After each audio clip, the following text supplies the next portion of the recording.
Emily, don't boast, you've never been to I did.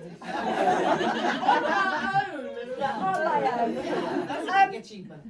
Yeah, I just had to get that in. But it doesn't feel very awesome when you look at what Jenny's done. And when she started talking about what she'd done and about swimming, we just had this lovely connection. And it was all over Zoom because she's from the States, and we had this sort of conversation. And then this package of very special diamonds came from both of her grandfathers. Landed in the studio, and I picked out some really lovely sapphires. Worked with my lovely colleague here, Emma, who helped sort of turn these my shapes and my designs into what ended up being a sort of collection of rings. And Jenny decided to come to Cornwall to collect them. And I thought, oh my God! It was so exciting. Yeah. So she arrived last night, and we met at lunchtime, and she's collected the rings, and they fit, so that's great. And I was so pleased. I thought it'd be great for her to talk, and I set up, this little event, and we sold out within minutes. So there really is such a love of sea swimming here. And today I've been taking her to all the special spots. I've been down to the rocks. We've had a little drive along the north coast. Anyway, I'm going to hand over to you, because no one wants to hear me talking, but Jenny! You're doing great!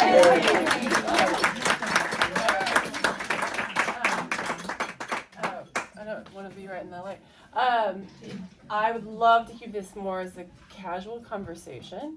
I'll tell you the stories, and if something, you're like, wait, what? Please don't hesitate to interact or ask or anything like that. And I'm just gonna jump in because that's what we all do, right? Yeah, with some screaming. Has anybody been to Wadi Sur, the cave swimmers in the southwest of Egypt? Oh, somebody. They filmed English Patient, like it was a famous location. English Patient. So I start with this because,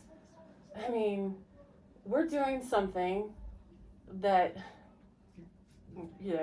it's been done before, right? And there's I don't know if they're swimming, they could be, but they're saying there's all different things, but these are cave swimmers. They're about 10,000 years old, like 10,000 years old.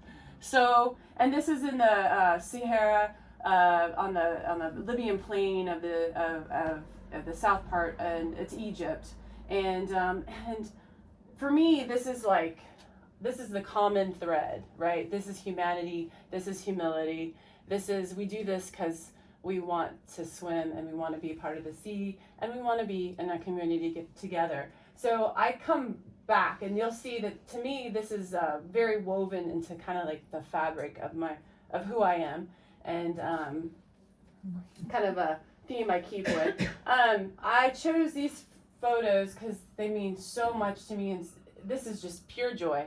First time swimming in Aquatic Bay in San Francisco, of course, and Alcatraz is like kind of a little bit over here. I've done so many swims here. This is very much water, just like the English Channel, that same kind of washing machine, almost the same kind of salt.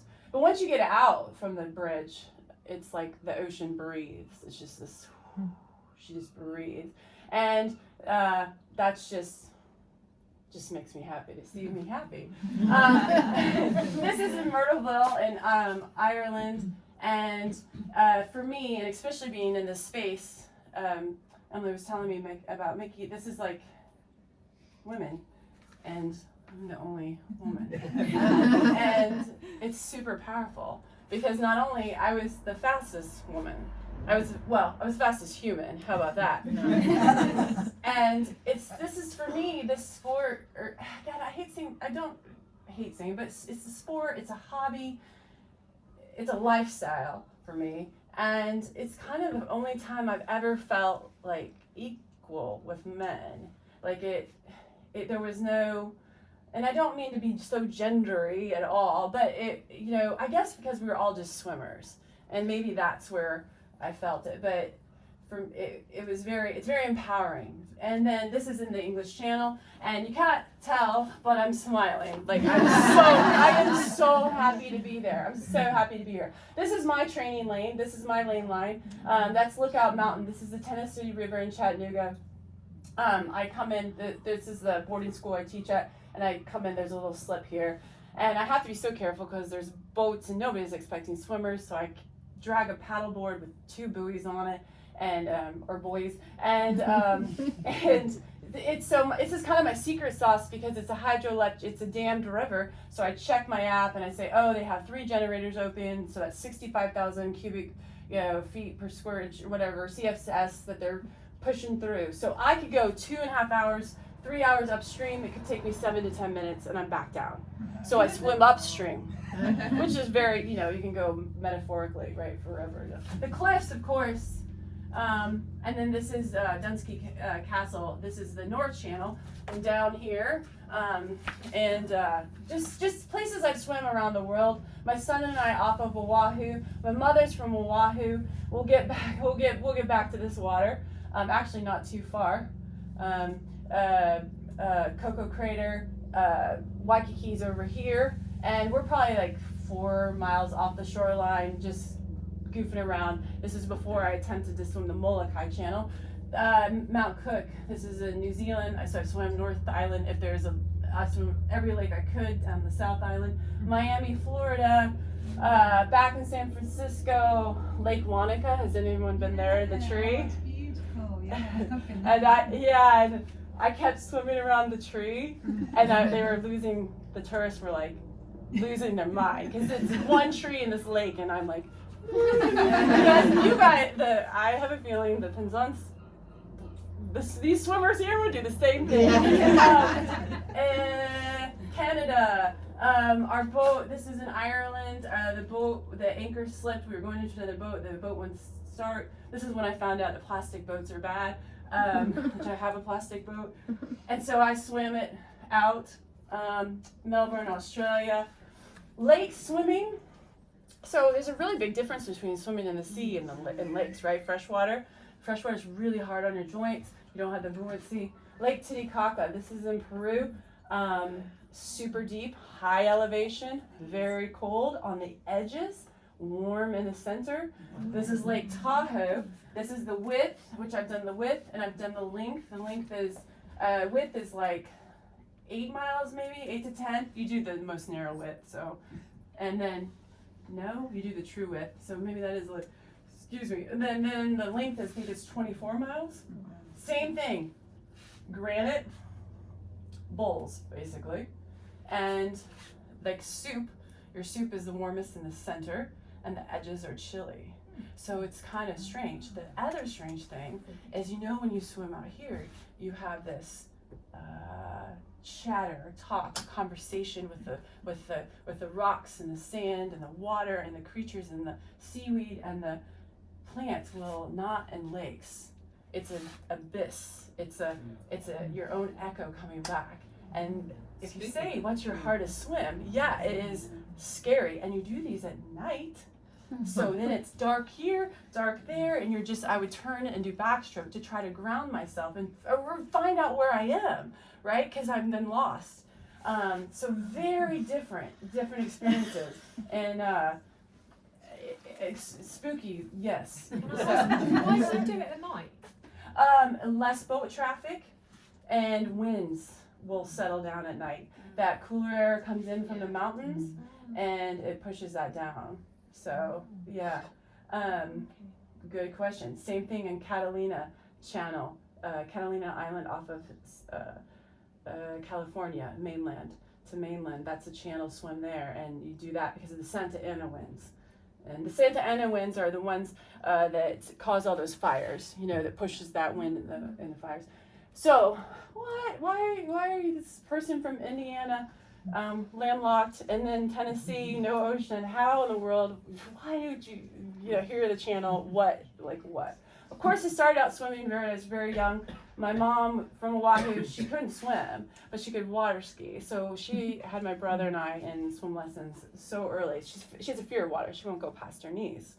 So you can imagine I've given her some things to worry about.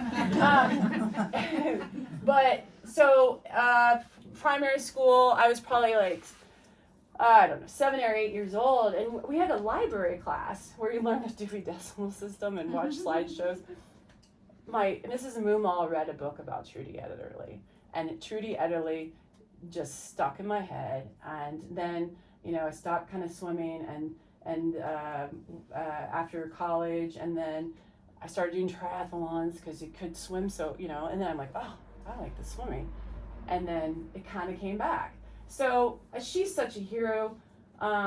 She was 19 when she swam it. Captain Webb's the first one to swim it. He took a dare, went across, and I mean, we could go on forever, but he also took a dare to swim Niagara Falls, and that's how he fell off the earth. And that was his, you know, but so it's just such a badass, because like, she shouldn't be swimming. 1926 is when she swam the channel, like, and she's 19, so stockings, you can't get undressed, you know, you had to wear like probably heavy wool, and like, come on. So kind of a, not, I don't know, sad, but definitely a lonely end to her life. So this is, I'll go through this. This is the first time I swam the channel. I know, isn't this guy was on the beach, you'd think it's not one of my sons either. I mean, this is in our house now. Like, I mean, for us coming from the States, you know, and hanging out in the deal, we were like, oh, you know. For us, it was, yeah, it's actually, I have it it's in my husband's office, but I do this thing called marinating. So this is 2017. You get over to the channel.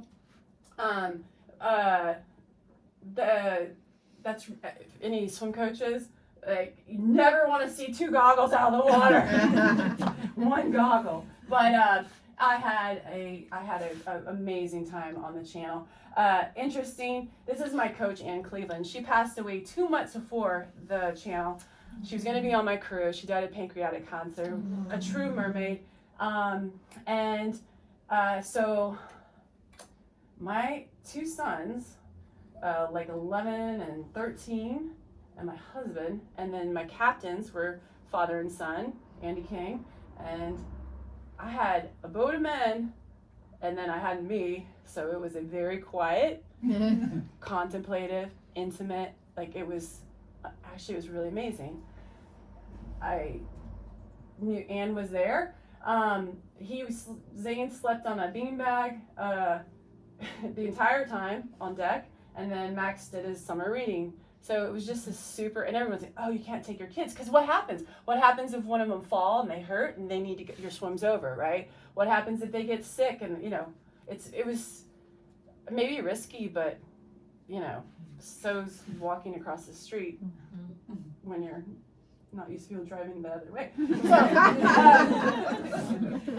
So you get to sign the wall. I had this was a really hard. You usually want to swim, get out on the beach. You have to clear the water. So your time doesn't start till you're out of the water. You have to be like out of the wet rocks, and then you have to get your feet out. So like, thank goodness I'm used to a Tennessee River and climbing wet rocks, because I got out without breaking an arm.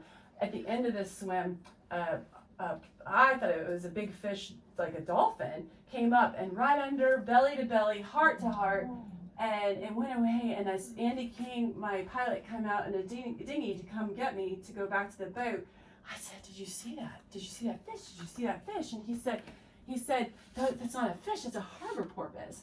I was like, it's a harbor porpoise? What's a harbor porpoise? And he's like, they've not been in the channel for years because overfishing, water's too warm, there's nothing for them to eat, and it's polluted, very polluted with the shipping lanes, right? I swim through fuel. In the bottoms of these harbor porpoises, they have white stars, like their bellies they've got like a white, almost star formation on their bellies. Ann's coaching, wish upon a star. And it was right at the end. So we were in California. We're in California now. Another mermaid friend, this is Lynn. I just met her. I went out to California by myself like a month after I did the English Channel because I'm already trained up, and I just was like, I don't know. I was like, this is fun. This is fun. I'm gonna do this. She calls into work to be on my boat and crew, and she had just met me at the coffee shop after a swim in Laguna Beach.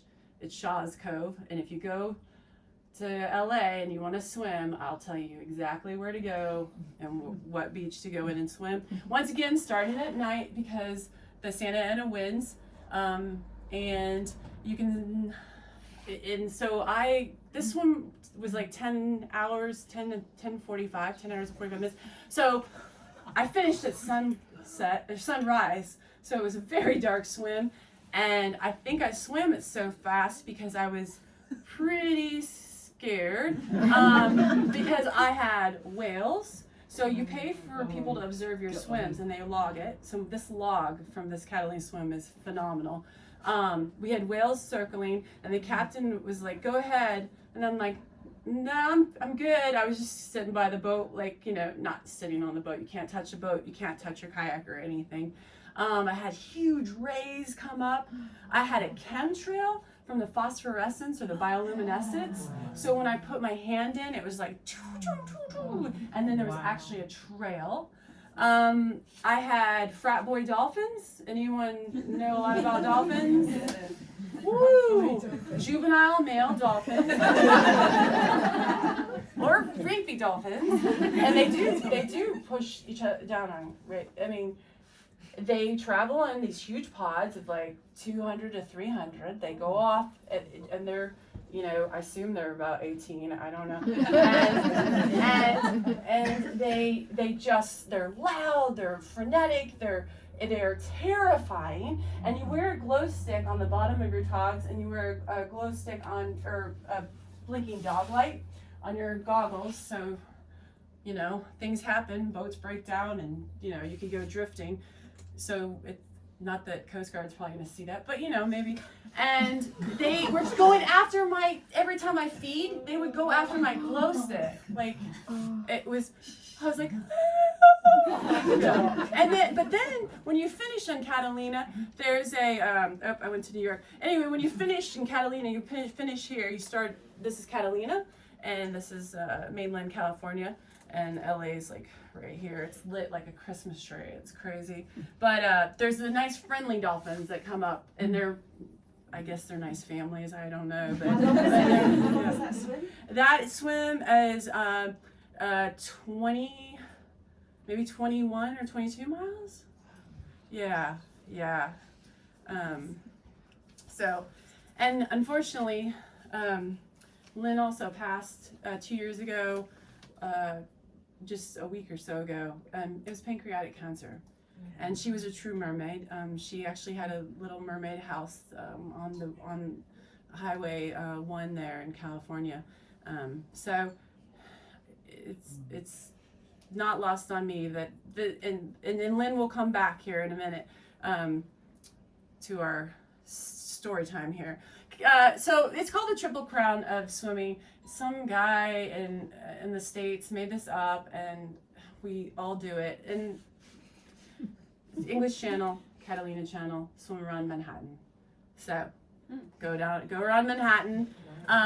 Unfortunately, I only breathe to the right, so I just got to see Brooklyn, Williamsburg, Harlem River, around, and then I got to see New Jersey. So, and it was hot. Yeah, it was hot. It was gnarly. It was dirty water, and I thought, this is all. Why am I? You're not selling it to us. I'm not swimming anymore for what some guy says is the triple. This is where I'm. Yeah. And Jenny, why is it those three? Exactly. That's a great question. Right, because especially looking at Mount Bay, right? Yeah. Silly. Are you kidding me? Yeah, exactly. Because it's like anything, it's become sort of an Amazon. Elon Musk. I don't want to be, but like it's become it's just to make money. It's they're trying to corporate it. But that's a whole other And I had crew. These are friends of mine, swimmer friends of mine. Also had my kids again, and my husband, and yeah. So it was it's New York.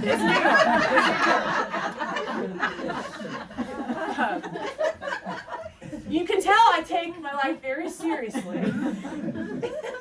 This is Ndonga Hadi. This is the North Channel. North Channel. Woo, cold.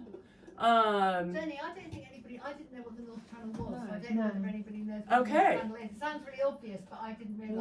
No, but yeah, it's North Ireland to Scotland is considered the North Channel. Yeah, so the north end of the English Channel, I guess.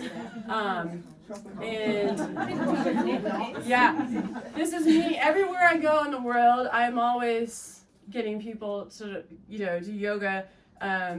These are the chunky dunkers up here, and here we are. But if not for them, I told Will, I said, don't even come over here. I think I can handle a lion mange jellyfish because I got hit right away when I got off the plane in Dublin. I went to a swim, and I said I can handle them, but I can't. There's no way I'm gonna be able to swim, 24, 5 miles, whatever, in this water. And he just like ignore me, and he showed up, and so we do it, but only because they get in just like you guys every day of the year, no matter if it's 7 or 2. Was it 2 the other day? I don't. And with their hats on, sometimes actually I never saw them wear wetsuits though, but that was also summertime. But I thought if they get in, then it'd just be insulting if I didn't get in with them. I mean, so, and then Louis Pugh was doing the English Channel, but the length of it, the whole at the same time. So that was kind of interesting. These lion's mange jellyfish attacked me. Hey, do you guys get those here? No. Okay, this place is even sounding better and better. I know. All right, I'm gonna be. What happened? Oh, these guys, they're like trash can lid size. Their tentacles go on for meters, and they wrap you, and they have pneumatocysts on them, and they have those little barbs, and they go in you, and you're so cold, yeah, but they still hurt. And what's really hard is my crew here, he would go this way because one was there, and then go that way, so you're stopping and then you're starting again, and then you're stopping and then you're starting again. So it became like a very VO2 max workout, I was I'm like, and so then I'm like, oh, screw it, I'm gonna swim through them, screw this. Oh, no, I'm not swimming through them ever again. And some people have swam it and they never even saw one. So yeah, and so I don't even know how many times I got hit. I tried to take a rock and I got a nice scar from that because my skin had been in this water for so long, and so I was like, maybe you don't take rocks. So I don't take rocks from anywhere anymore because I felt like that. So and then here's I actually have scars. Yeah, those are from the jellies. Yeah, they're not. Yeah, so they're insane. And so what happens is they've got like a little neurotoxin, and I think it's the erector pili muscle opens your sweat pores and stuff, and then when you get the goosebumps and your hair rises, those little muscles get those little cells get, I guess they fry, and so then you just weep and you seep like just fluid, and then you're like, you have like this muscle tendon. So I had probably a bottle of wine, I had whiskey, I had beer, I had steroids, steroid shots, trying to get this stuff for about 12. It just takes time. It takes it was 12 hours or so of them. Like they just couldn't sleep, couldn't sit, couldn't stand, couldn't stay awake, couldn't. Yeah, it was. And then you're like, your body's just oozing. It's just serous fluid, but still, right? Okay. Anyway, yeah. So like I said, there's no way to there's not enough channel grease or anything that would keep those off of you. I mean, they're just part of swimming. So, but once it goes away, you realize, All right. All right. Deep breath. Hawaii, the Molokai Channel. So there is this thing called Ocean 7, same guy over in New York. I see him in a couple months in Arizona. He kind of made up the 7 swims of the ocean. So people thought I was doing that, but I'm not. Okay, Manhattan, yeah, probably. But I'm not doing Ocean 7. It has to make sense to me. I love the English Channel. It made sense, the North Channel made sense to me, right? Molokai to Oahu makes sense to me. So my mom's from there. I have family there. My grandfather's buried there. These are the diamonds that he was a pilot in the war, and he flew back and forth. He actually was shot down and parachuted it away to, he made it, unbelievably, clearly. And then after the war, he went into London and he brought these 2 diamonds to my grandmother, which was a huge deal, right? So it's all coming around again. This is Pele, the Hawaiian goddess of fire. And I was very into, I didn't know, everybody didn't get to go on a plane and go over to see their grandparents in Hawaii. In Hawaii. Who would know different? I would get in trouble because I would just go swim straight out. Come back, they would lose their mind. The lifeguards and my family. And actually, this is my sons. You can see they're getting a little older. This is like 2019. And then that's my family's, their names, when you put it in the concrete in the pavement. And so they're standing. This is my friend Anna, who came all the way up from New Zealand to crew on this swim. She had just miscarried a 15-month-old, and she was in a pretty, and these are my friends, my local friends that live there, and swimmers. And then this is Pele, which goes back to, I still am obsessed with Hawaiian folklore, and she had an affair with her brother. Sorry, I didn't mean to hit that. She had an affair with not a brother. That's Alabama. Sorry. Not Tennessee. She had an affair with her brother-in-law. Her dad said, "Get off the island." And her throne, Pele's throne, is on just around the corner. Waikiki is here, and Makapu Beach is here, and her throne sits on top.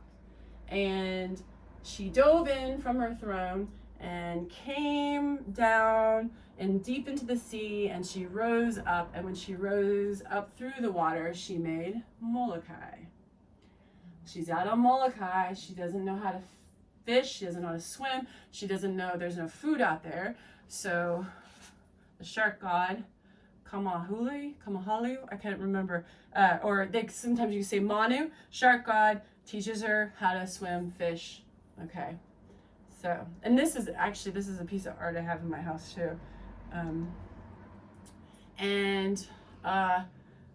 So I was like, okay, I'm gonna go to Molokai and I'm gonna swim over there, okay? And you start this swim at night also, same kind of thing. The water the wind should die down. It's really the winds. They call it the channel of the bones. Isn't that reassuring?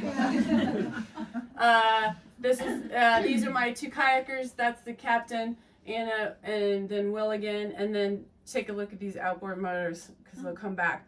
Okay, what in the heck are these things? They're called cookie cutter sharks. Is anyone? Yeah? All right. Well, they had actually taken out a friend of mine. 3 swimmers have been bit by these. One, he was 2 inches below his belly button. They're dumb. They're blind. They live on the bottom of the ocean. And if you've seen whales or dolphins that have it looks like something took a bite out of them, it's probably these guys. Well, the water temps have gone up, the squid have come up, and so these guys have come up. So, and the only way we can think to avoid, are you guys ready to swim Molokai? Yeah. Who's going with me? I didn't think about this. I am not selling these channels. They come up and actually $35,000 the state of Hawaii will pay you if you can catch them, but no one can. I mean, they're just impossible because they just come up, they suction, they go whoop, and then they come out. It's like the bottom of a Coke can. And so you keep the boat super, super dark, and it's super, super scary because you're swimming at night. And I had some weird stuff that night.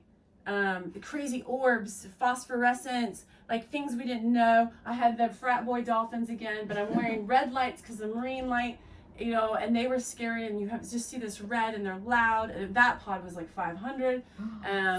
You know, you're leaving this island at, you know, at sundown, and you're like, and I can see the ledge leaving, and I'm like, oh, Grandma said never be out there at, you know, dinner time, you know, and so I'm doing it. So anyway, I'm like, I've been swimming like 15, maybe 14 and a half hours. I'm maybe 4 miles off. It's 8 a.m., 8:30. I'm on the last sledge. And if you've been over there, it's, this is Waikiki, this is Mauna Kea, this is the bay, the harbor we came out of. Super easy for, oh, I guess I could have used the pointer. Super easy for people to take out tourist boats for fishing because people don't get sick. They only go 4 miles out, and you're at the last steep shelf. You put a line in, anything you want, anything you want. 8:30 in the morning. It's raining. It's foggy. The conditions are horrible. I mean, the swell was bad. Bad waves. It was, but I was gonna finish, and I knew where I was, and I was like, wow, that's, I mean, once you see the shelf, you know, the beach is going to come in. And I felt something, remember, I only breathed to the right. I felt something to the left. And I noticed for quite a while, like more than 50, less than 100 of these. I'm like, oh, look at these barracuda. I'm like telling myself they're barracuda. I knew they were barracuda. And because I knew the shape. And so left eye, male, they had claspers, old, and I'm like, my one kayaker had gotten sick, so Elijah had been with me for pretty much the entire time. Maybe he had actually knocked out part of his front tooth, like a lot of his tooth, because it was so bad. And I mean, he's kayaked and he's prone board this channel. Like this guy was lifeguard, knows his stuff, you know. And I was like in the middle of the night, can you find your tooth? Because I'm thinking, Mom's going to kill me, you know? Like, cause I'm like, yeah. And Anna, I think, laughed and stuff. And so I felt something, I looked, and I'm like, it's honestly, if I did breaststroke, I could have put it my hand in his mouth.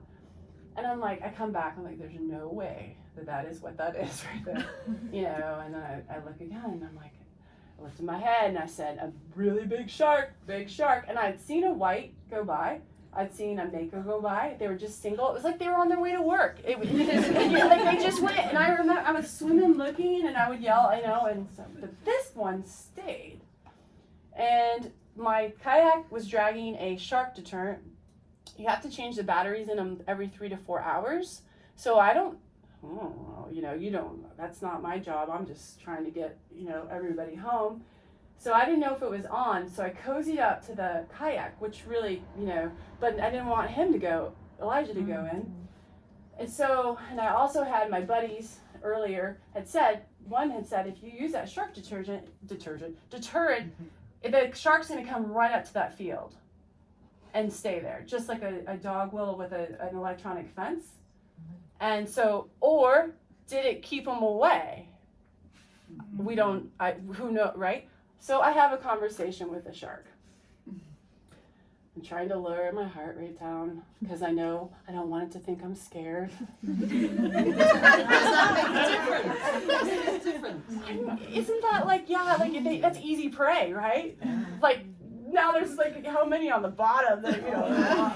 So I'm like, you know, and I'm like, hey, you know, And he's just like, tell me who you are, what are you? And I was like, I'm fine, I'm okay. I promise you, I'm good. I said, you know, A little crazy, but. What? So I'm like, no, like listen, my family's here. I've been coming here. I've wanted to do this before, my grandparents here. I'm telling him a story. I'm like, and he's just like, I still don't know who you are. And I can see every tooth. I can see it's like a tongue. It's got this. It's like linking, but it wasn't. You could still see he was faded, his tiger stripes were faded, and his belly was just barely had yellow on it, and he was pockmarked, like he had been in fights, and he was gnarly, and he was big. These are photographs. This is not him. Okay. But this one really feels. But his mouth was way more open. It was like, and this idea like, oh, they have to swim to. Well, no, the water's rushing over him. So I realized I couldn't handle it any longer. I was just I couldn't. He wasn't going away, and so it occurred to me like kind of how incredibly selfish and stupid and ridiculous this is to me. Like it just was like, this is the most egotistical, narcissistic thing. Like, because I looked up at Anna and I'm like, if this is my end and she witnesses this, her life's effed forever. I didn't leave my husband, so there's.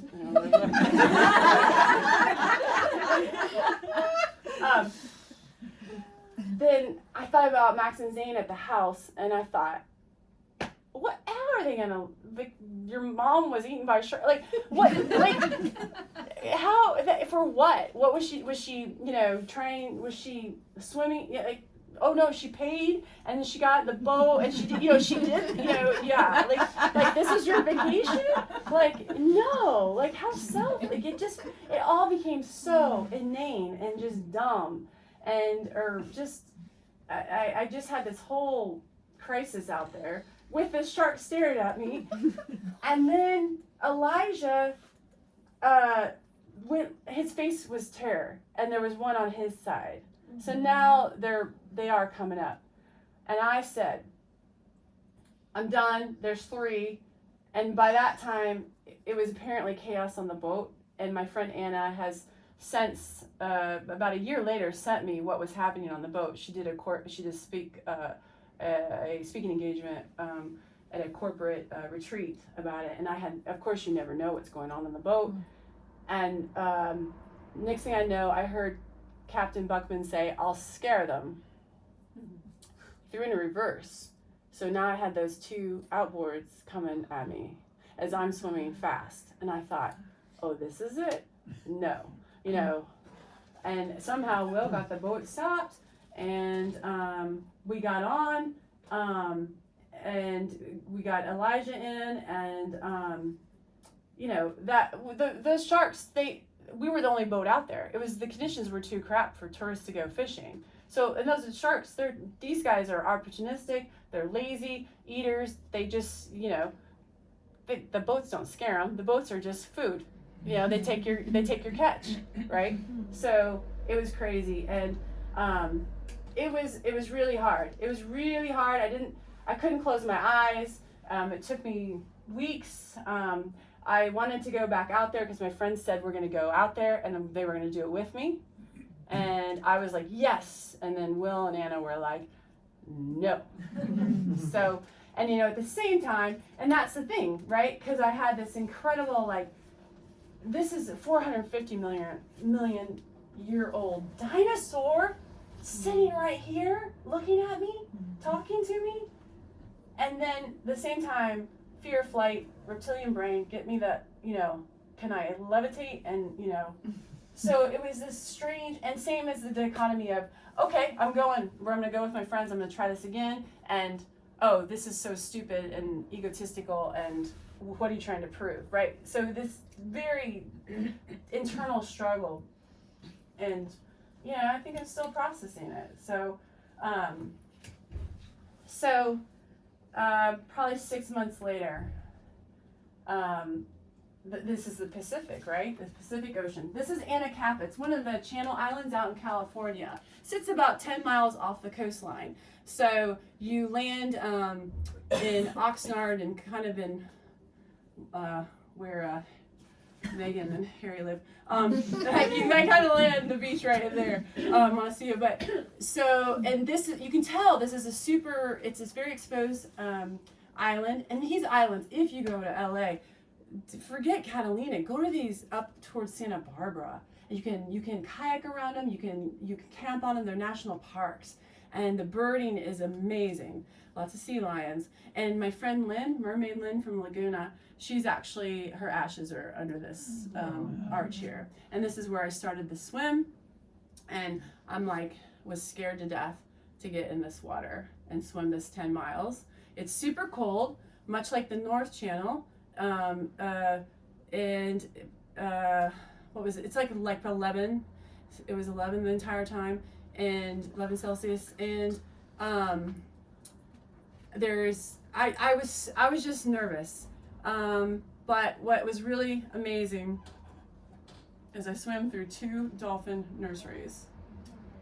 What? All California crew, born and raised. Jerry was the only we thought we were gonna have all women, but it was great because I am swimming and I see my California girls, all swimmers, Captain Dawn, at the side of the boat with their cameras, and I'm thinking, what the hell is behind me? I'm like, oh great.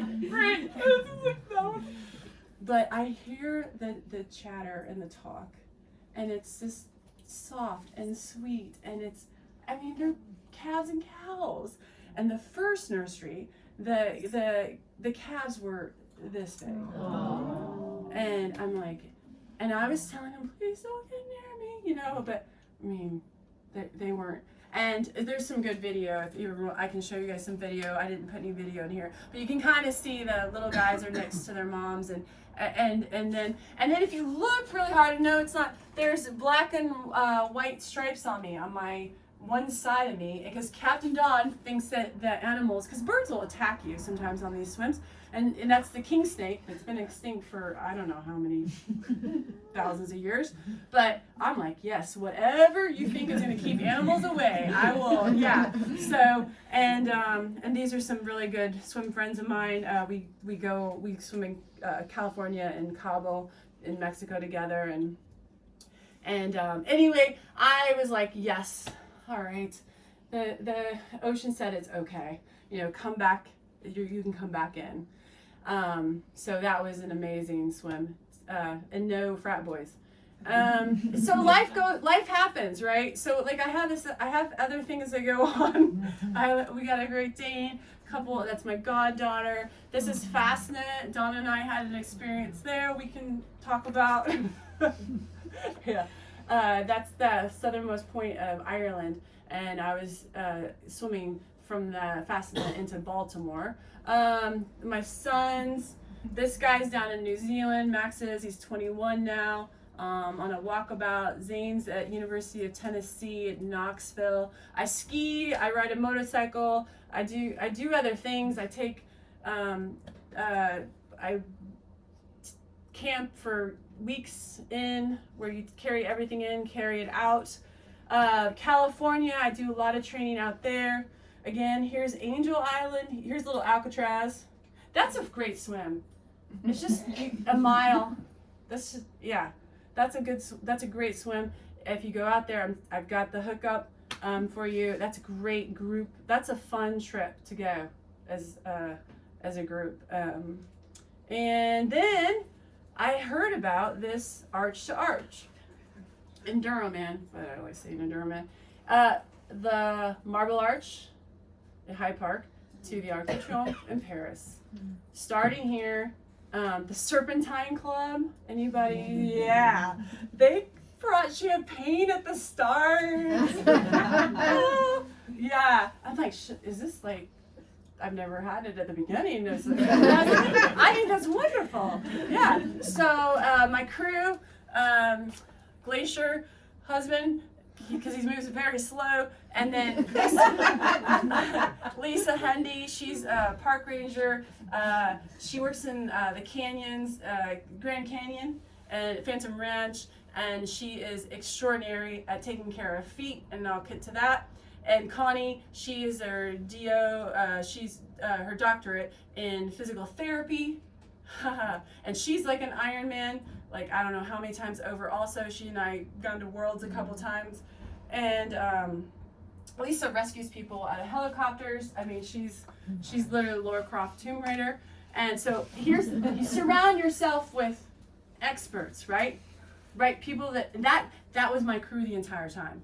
87-mile run to Dover. Well, somehow, I don't know. It was after that heat wave. It was August, and I don't know, but I've never had so many blisters on my feet. Top, bottom, under nails, toenail. I mean, it was just, I don't know. There was a party that I wasn't invited to down there. And so luckily at Phantom Ranch, where she works, her job is to get hikers, you know, back into their hiking boots so they can get out, right? If you've been there. And she runs a river program there too. So I had the best person. She kept me together. It was so hot, and we popped out this umbrella, and you would have thought we invented peanut butter or something. They were so, like, they couldn't believe this. And I don't know if you guys, UV shirts, Under Armour makes the most awesome UV shirt, especially had a nice little hood. It's super light. You can put it over your hands. I mean, it was as they were, the race directors thought that was the craziest thing. So it was, I don't care for running. I'll do it, but I was running to the ocean. So that's all I cared about. It took a little bit longer for me to do it, the run walk. You work backwards, because what happens with the English Channel is you have a tide, and there's going to be a time, and they're watching the weather, and your captain's going to say, okay, meet me on the dock 10:30 p.m. blah blah blah, and about an hour, and then you're going to go out.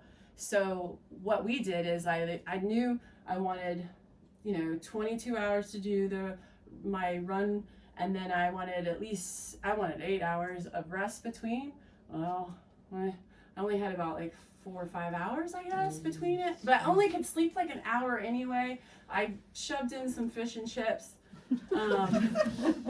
Yeah. You have recipes. I did. Oh yeah. Yeah. I eat them first, and then I can have the fish and chips. So weird. That's Connie watching me. It was so fun. She's one of my swimmers, and she had never made it to Worlds, and that's how we met. She needed a swim coach, and she's amazing. On the dock, this is before the swim, yeah, that's a forced smile there. I was ready to, I wasn't awake. But, oh my goodness, here's France. Like, once I got in that water, everything was right in the world again. I mean, it just really was. And this time I got to land on the beach, and this nice French couple that didn't speak much English, and of course I don't know anything except for Spanish. And, they took a photo with their phone, and I emailed it to myself, and and the boat's like, come back, and I'm like, no, I'm good, because I had to go back on the boat and then go to the dock, and that was the coolest thing, because I actually swam across the channel, and then I got to go, I didn't have to ride the boat back. It was like cool, and it was a great swim, great crew. Paid for 2 observers, so I paid for the English Channel observer to watch me, because I did it, English Channel rules, swimsuit, one cap, 1 pair of goggles, and that's it. So, and you can wear earplugs, but I don't wear earplugs. And then I had my observer for the actual Enduroman, the Arch to Arch. Nothing really happened on that swim except for Captain Mike wanted to give me chocolate, and I was like, I felt it would be rude not to, but I don't do any solid food.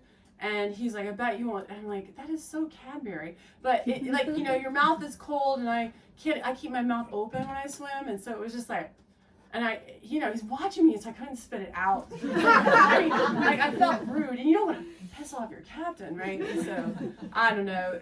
That was the worst thing that happened, And then I started the bike around midnight. So once again, I only had maybe 4 or 5 hour break, and this time it was tomato soup out of the hostel had we couldn't find a place to stay. Anyway, I had drank so much tomato soup from some kind of machine. I know, it was so good. I think it was salt. And then there's a McDonald's across the way. And hop on the bike. This bike I love this bike. This is made just 5 miles down from my house, Quintana Roo. I don't know, custom made. I know the friends that made it, that touched it, everything on it is they make. So getting to ride through France was just being on my bike, and the tour was happening at the same time. And when I was in Atlanta to come over, our USA Women's had just come through, like, I don't know, they had checked in 8 hours or something before me. So I come in with my bike, and Delta's like, oh, and I'm like, how did you know? I was like, oh, USA Women's Cycling. No, that's not me. I'm just, but I'm. So, and I rode on tour roads, and this was super dangerous. We got lost. We probably got lost for 2 hours because the race director doesn't use like GPS coordinates and doesn't use like a Google Maps. It's just, that's a whole other story. Traffic circles. I was just riding with my hand on cars and traffic circles, and I'm completely bonked, and I think it's fun. So clearly I was a little manic. I was like, I don't know. Yeah. And, you kind of come through a seedy part of town, and, and they're saying things in French, and I'm like, yeah, okay. It was kind of good that I was a little manic and bonked, because I'm like, oh, you're not, go ahead, mess with me right now, and so you make it, take photos, and yeah, so, and there's my track. Yeah, London, and then, so, and that's the cool thing. That's why I kind of like doing it. It's going one place to the next. Like, that's just like you moving yourself, and it goes back to the cave swimmers, right? Because it's primitive. It's humanity. It's land bridges. It's where we came from. It's ancestor to me to like migrate and move, and it's not lost on me, the history in that channel and what's happening now, and what's happened before, and so it's, I think it's just, that's why I do it. That big loop in the channel. That's the tide. Yeah, so that's the tide changing. So you're swimming against it, and then that's why those English Channel pilots are A1A, and that's what they do, because they can tell by your stroke rate and your speed, and yeah, so you can't really. There was a swimmer, I can't remember his name. He had a straight line this year, and I think he did it in I want to say 7 hours. It's a record, yeah. Might even be faster than that. So we're excited to watch him because he's doing the Ocean 7, so we'll see what he does. And narwhals, I'm gonna swim with them one day. Yeah. Those are my jam. So hope I didn't talk too much, but if there's anything, or who wants to go swim Molokai? I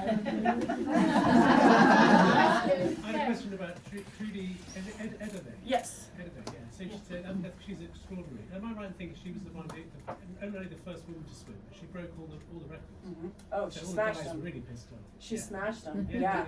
Yeah, and they Queen used. of the Seas. They called her the Queen of the Seas. Yes, and she had a ticket tape parade in New York. That's it. Yeah. 2 million people. And I think I've always said that she's one of the reasons why we've got this lovely Art Deco pool here. So it generated so much interest in swimming, and the fact that let's embrace this. Yeah, I was trying to find out because I know she went on tour, and made money coming to different pools. Yeah, but I think just the whole Lido movement in the UK. But Jenny thinks she actually came here. I don't know if she went to Jubilee. Yeah, I was gonna say, does someone know the history as she came over? Because that's kind of how she made money. She went on tour, and at one point they had her like swimming in a glass like aquarium thing, like. And then she. What's the moment like in Splash? Yeah. We mentioned Splash. Yeah. But she's big news, really big news. Yeah, like a freak show.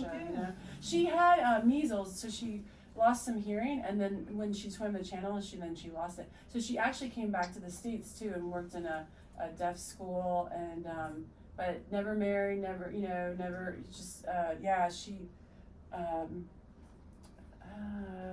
passed I can't remember when she passed, but yeah, no, she was pioneer. Yeah, absolutely. And a young woman, Yeah. like, She lived to a good age. She was 98. I just looked her up. She died at 98, didn't she? Yeah. She did. She was born in 1905. and 05? She died in 2003. I want to say 2003, but Yeah. that seemed like Yeah, it was. Okay. Because I looked at it and I thought, oh my god, that's Yeah. such a long time. yeah, and she learned to swim. Her dad had unfortunately watched a ferry burn. She's from New York, and they had a house in New Jersey, a vacation house, and people were just jumping off and drowning. So he taught her to swim. He tied a rope around her and her brother and sisters too, and she'd swim in this river up in the Highlands of New Jersey.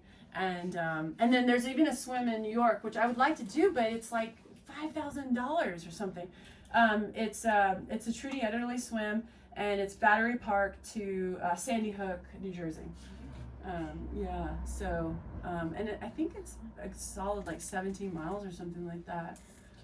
It would be tidal. That's tidal in there, but yeah. Top 3 places you want to go. Did I want to go swim? Top 3. Oh goodness, that's a stumper, isn't it? I guess it's Anything just particularly cool to you? have I had, the thing is I haven't, it hasn't really yet, Yeah. I mean, I'm not gonna, like, this is intriguing. So now I know. So it'll marinate, right? And it'll sit there and then it's gonna pop up. Because I was looking at the coastline, I was looking at the maps that were those watercolor maps, and then talking to Mark. He And wants to do like. He wants to do the Land's End. He wants to do lizard to Bay, the whole Land's thing. End. Yeah, that's the race he said he was going to do in September. Yeah. The swim he was going to do in September. Yeah. Is that across the Yeah. middle sort of thing? Yeah. Right across the. because you've got some really interesting things here you could do. Yeah. I just haven't gotten in the water yet. Well, really warm. it's and all the islands. All the islands. of Scilly. Oh, silly. Yeah. That would be Yeah. It's cold and Oh Yeah. Yeah. The cold is good. That's what keeps our joints and our brains and our hearts and our, They're called the Fortunate Islands, and they're thought to be the lost island. I loved it when I first moved down here as a small child. My dad showed me this sort of Cornwall tourist board leaflet, and it actually stated the Lost Islands of Atlantis. And I was like, wow, What? must be true. Wow. And then there was another one, the Lost Islands of Lioness. And I was like, this story just kept moving around. I love all the stories here. And I've only just heard a few. And yeah. I think, I'm not sure yet. I'm not sure. I mean, I have friends that want to do Molokai with me, but I don't know that do I need to do that? I don't know. It's not like, that was really warm water, and it's not, I don't know. I do better in the sea, or in the Atlantic, a bit colder. I don't know if I do better. I just prefer it, I guess. Oh, you're gonna love Cornwall. Yeah. Well, Southern War is not my jam. Can we get it to 13. Yeah. We just, that sun will come out. What is the coldest waters you swim in? Well, Fastnet, I actually got hypothermia. So, you started at Fastnet Rock, and you go into Baltimore. How many miles is that swim, Donna? Donna was there with me. Hey, buddy. It's 22k. Yeah. And it started out at 14, and then it dropped to 7.4. But I didn't know. I didn't tell my crew. I didn't know what was happening. I never had that happen before. Oh, Jenny. The sea lions out there are not. They're not. Those are got to be called something else. They were like. They wouldn't even fit. Those guys were barking. So what happened is, I don't remember when it actually like dropped, but I knew it got cold, and you know how you're like, it's just a cold patch. Well, a cold patch, and then I got used to the cold patch. And then what happens is, and this is super important for you guys here, I was thought, I've been riding my bike too much. My hip flexors are sore. My hip flexors went out. My legs felt heavy.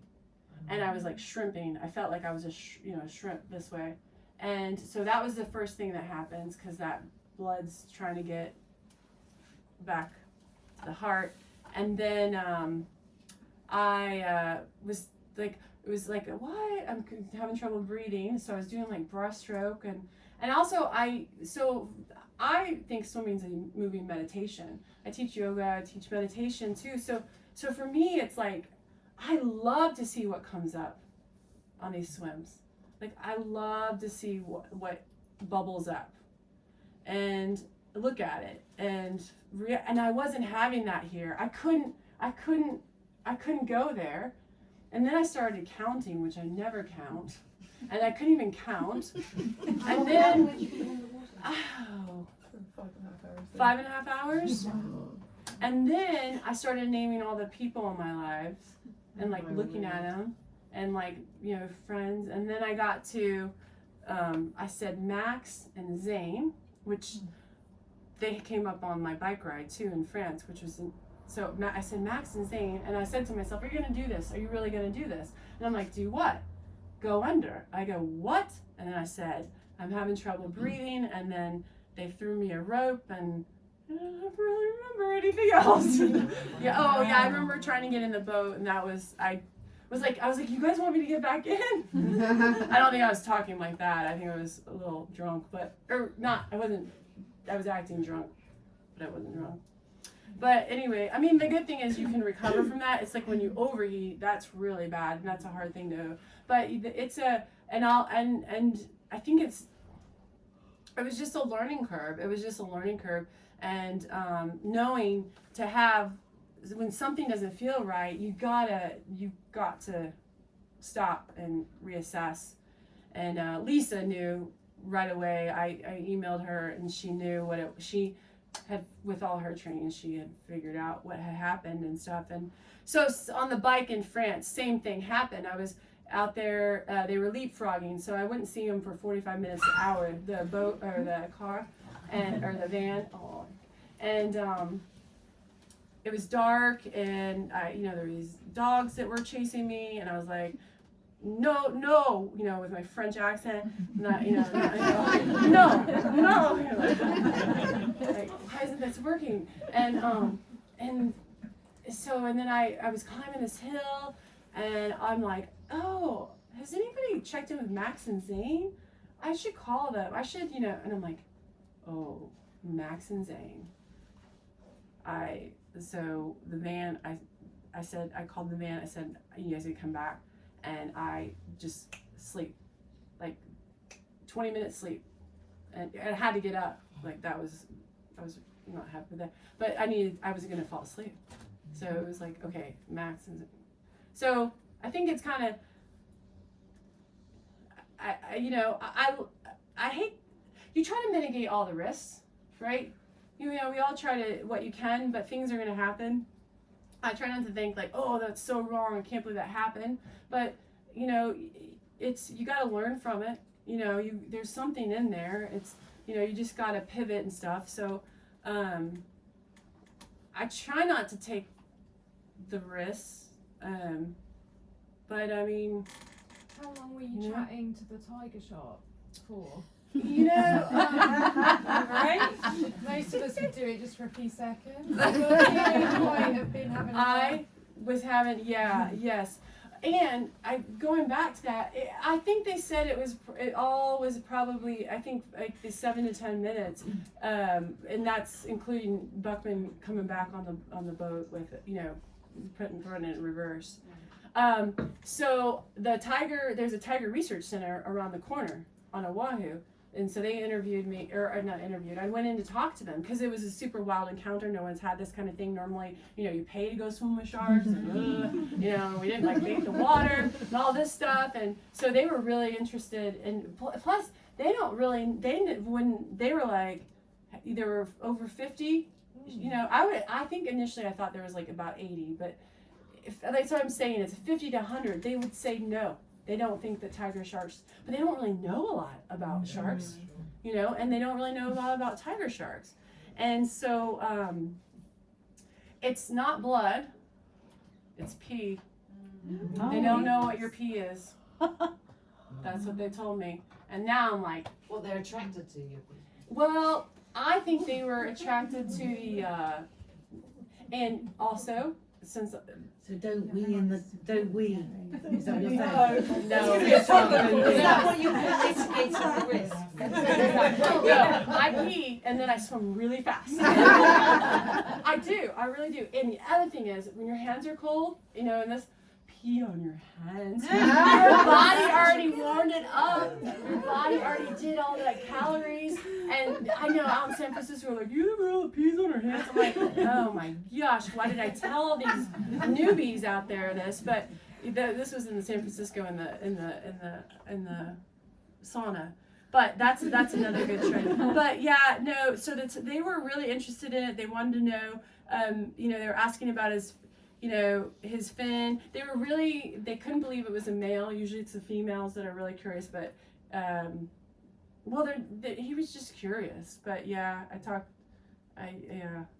And then the Hawaiians, my Hawaiian friends were like, that was a blessing. That was, you know, and so, I mean, it was, like I said, it was such a dichotomy. Like, I'm like, what? And then, you know, it was a blessing. And then I had other people tell me that he was getting you out of the water because something else was going to happen. I was going to land on a really rocky beach, you know. So, I mean, maybe something else was. I was more worried about the young ones coming up and just because here's the deal. And I'm not trying to scare or be what's the word? I'm not sure of the word yet, but overly dramatic. Yeah, but. You're not going to see the one that gets, you know what I mean? You're not going to talk to the one that's, you know, or, you know. It's not going to be eyeballing yeah, it's going to pretty much probably, yeah, you're not even going to, you know, see. I don't see them like that either. You know, I protect, I've protested, I've gone down to SeaWorld, I've raised money to stop the SeaWorld, the dolphin shows, down in Mexico, the ones in Atlanta, I have done, and that's what I tell the dolphins, like, because I thought they were like thanking me, and I'm like, it's okay, I'll still keep trying. Get away from me, you know. So yeah, so I really am an advocate, you know, for that, you know, do not cage a whale, do not cage a beluga, do not. Oh, it's just disgusting to me, and so I kind of feel like that's maybe that's the Dr. Dolittle. They know that you know, so I don't know. I didn't think it was going to hurt me. It just wouldn't go away. Like, I was just like, don't you have somewhere to be? Could I just ask you, because I'm interested, you know, that how old were you when you realised that you could do really long distances? I don't, that's that's a quick. I started. I mean, I did all the. I've done. I don't know how many full Ironmans and half Ironmans, and then I was like, okay. And the long bike rides. I love riding bikes. The centuries, and so I was probably early 30s. Yeah. And women dominate this swimming because we suffer well, right? And I think the older I've gotten, I can suffer even better. Because really it comes down to, right, like how well do you suffer? And it doesn't have to necessarily be swimming. It could be, just the craziness and the fast pace of life, like how well, and then I think suffer has a negative connotation, but it doesn't. Endure, yeah. So it's like Courtney DeWalter when she beats the men on the 200-mile running races. Yeah. She's awesome. Yes. So I read a very old, I think it's quite an old book, actually Mike got it for me, about long distance swimming. This was years ago, and apparently like lots of years ago in competitions, but when you get beyond, when you get into sort of ultra distance swimming, there's no difference between men and women can compete equally. So up to then, men tend to do better, but when it's the same thing, isn't it? When you can suffer more, yes. Women are probably better at it. Well, right, and and birth and our body, and I've had we've had this discussion. Men say it's because we have more fat, and I'm like, sure, whatever you need to say. No offense. But yeah, okay, sure. Okay, all right, buddy. So I've heard, and that's a very debatable. I mean, in the open water swimming community. So, and I do train over in Cork Distance Week, and that's how I met Donna. And Donna came over here for this adventure we're having, and she's come to Chattanooga, Tennessee to do a 10-mile swim down the river. And see, now you guys would kill that, and you have a place to stay. It's a 10-mile down the river through the river gorge, and Donna did it just this last October, and and then Nashville's overrated. It's not. You might be slightly overestimating him.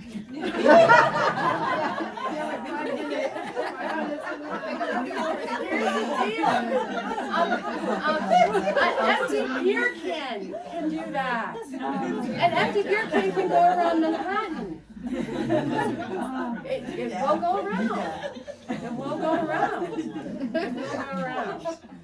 Yeah. Don't underestimate yourself. If you're just going to the first buoy, I mean, and coming back, see, you guys are the real swimmers to me. You're right. right. No. I am not. I'm not BSing. I'm telling you, because when I think about it, it's like you get in that water, no matter when and time and what like temperature, like every day, like that's real swimming. This is like, this has become, I don't know, there's people that ratify your swim and there's associations you have to pay, and that's not swimming. That's just some corporate BS. Like, I swim because I want to swim. I don't need to tell anybody I swam something or didn't swim something, especially somebody that's not even there, So to me, the real swimming is this sea swimming like this. Negotiate with seal. Did you just, hey puppy? I always say, hey puppy. In San Francisco, they're very territorial, under the bridge and in different places, and they just they'll just nudge you. So yeah. And you just scream and you swim faster. Nothing wrong with some adrenaline, but yeah, no. I think the history and of the Black Rock swimming here, I mean, to me, that's goes back to the cave, that the cave drawings, the Wadi Suri, because I mean that's right. This is just, we're not inventing anything here. We're not, that's like 10,000 years ago. So we're all part of that. That's all in our DNA. That's all, and that's what it is, right? It's community. It's, hey, how are, you're checking on each other, and you're having some tea and your breakfast, and you're watching the sun rise, the sunset. Like, that's swimming, and I think that's where I've become more like, that's more interesting to me, is watching other people. So I've crewed a lot of swims. I've crewed some Catalina swims where I'm making sure they're feeding them and that's more interesting to me than trying to conquer. I'm not done with the English Channel though. I just love it out there. I don't know. I don't want to be. I don't know what that means though either. But What is it about the English Channel? I think it's kind of the history of it. Because those boat pilots, went over and became part of that war to, and then that's the same lineage. It's, some of those, I don't know, it just seems. But you swam in oil, you said. Fuel, yeah, that was gross. Yucky. That was the first time, yeah, that was bad, yeah. But, yeah, that wasn't fun. But, I think I probably swam worse things in oil. Really? In the Tennessee River. Yeah. Oh, I know, yeah. So, I don't know. You guys are the swimmers. Thank you so much. And if, I'm here till Friday.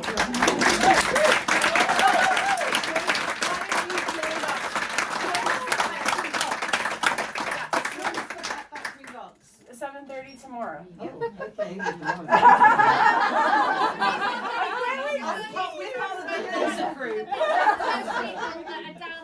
Swimming, I think. Is that right? I mean, That's a good time, isn't it? Can we bob? Can we just bob? Oh, we're doing 7:30 tomorrow. We're doing a dive. I know. I I need think to it's dive. the camera's Yeah. down there. Yeah.